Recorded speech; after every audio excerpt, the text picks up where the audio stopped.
Go ahead and start. Hi, I'm Robert Crawley, and today I'm here to talk to you about a subject that, as college students, we tend to be pretty far removed from: homelessness. That's pretty much a rhetorical question, but has anybody in the last month or few months gone more than 2 or 3 days without being able to eat anything? Approximately 20 to 30% of homeless people have. It's a very serious problem in America today, and even though it's sort of under the current where we can't really see it all the time, it's here, and it's here in Mercer County. And I want to talk to you about what we can do to help with an organization called Habitat for Humanity. Our Constitution says that everyone is created equal, and we're supposed to all have equal rights. But when you're in a situation such as the one that this man is in, it's pretty hard to believe that. Let's look at some pretty disturbing statistics about homelessness. It's not just single men, as is often the stereotype. There are a lot of homeless families, and of these homeless families, 85% of them approximately are single mother families. Now, these women are making $8,000 or less a year, about 63% under the federal poverty line. Now, considering that everyone has to eat, do things like that, it's pretty difficult with $8,000 a year to be able to afford housing, especially in an area like the one we live where housing prices are pretty steep. Furthermore, 31% of homeless children's fathers have health problems, mental or physical health problems, which could have caused them to lose their job, and from there it's just simply a downward spiral. There are approximately 1.2 to 1.3 million homeless children on the streets in America every single night. Now, this graph comes from a study that was done in Boston of things that homeless children are more likely to be affected by than children that do live in homes. I think the most staggering statistic on here is that homeless children are 4 times as likely to drop out of school as children that live in a stable home. Other things include they're more likely to be placed in special education classes, score lower on standardized tests, and repeat a grade. These are things that no child should have to deal with, but unfortunately a very large number of them in what is supposed to be the most advanced industrialized nation in the world do have to deal with these things. No child deserves these odds. As far as homeless children is concerned, it's not just issues involving school, it's issues involving health. A shocking 600% greater likelihood exists for homeless children to deal with speech and stammering problems. They're 4 times more likely to deal with respiratory infection and much more likely to deal with things like going to the emergency room. And in fact, even if they're able to go to the emergency room, because as we all know, healthcare is not exactly cheap. These are things that no child should have to deal with, but unfortunately, in this country, they do. Well, what's the solution to this problem? Martha R. Bird of the Urban Institute said, "A concentrated national strategy is needed to prevent homelessness and to end quickly discrete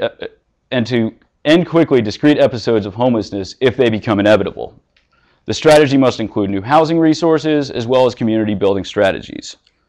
Well, that's nice, Martha, but until then, people are not going to stop being homeless, and because of that, volunteers need to act on a local level. What can we do? Well, we're college students, and therefore we're tied to the Mercer County area, and so the best thing that we can do and the most feasible is to act on a local level. Again, some places in Mercer County it doesn't seem like homelessness is a problem, but it is, and it's there. Not everyone has the same set of skills, not everyone wants to volunteer in the same way, but that's fine because Habitat for Humanity allows you to apply a variety of different skills to fighting homelessness. Habitat for Humanity has a Trenton area branch, and I would highly recommend that everyone who is interested in getting some volunteer service done or just contributing back to the community get involved with Habitat for Trenton. What is Habitat for Humanity?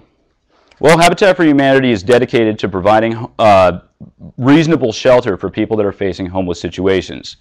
Again, 40% of homeless people involve homeless families, and a lot of them are single moms making $8,000 or less a year, and these people need affordable housing so that they can actually move forward and so that this cycle is not repeated in the next generation. It's a nonprofit organization, and unlike working for many charities where you may be stuffing envelopes or raising funds, doing something like this, with Habitat for Humanity, you actually get to see the results of what you're doing, and you actually get to see often the people that you're working with. If I could, I would just like to show you a quick commercial for Habitat for Humanity in Canada. So.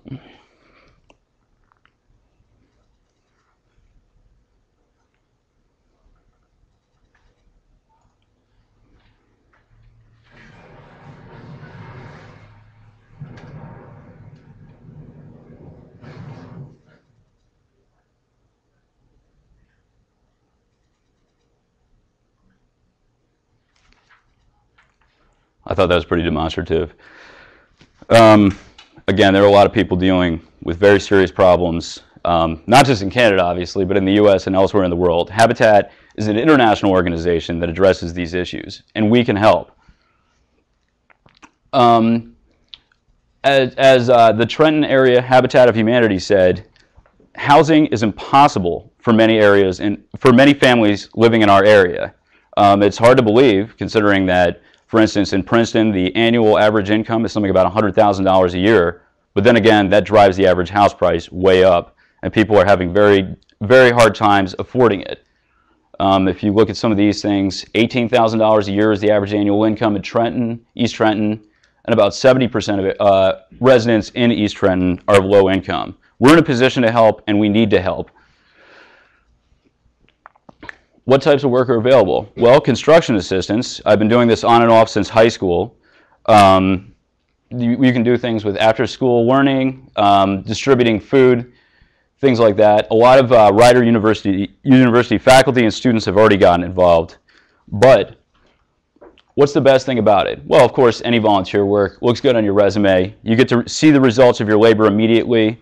But the most interesting and the most telling part for me, and the most compelling, was when I got to meet the people that were actually going to live in the house that I was building with them and work with them. And when I saw the look on their faces, I knew this was a charity that was going to be a lifetime involvement for me. Thank you.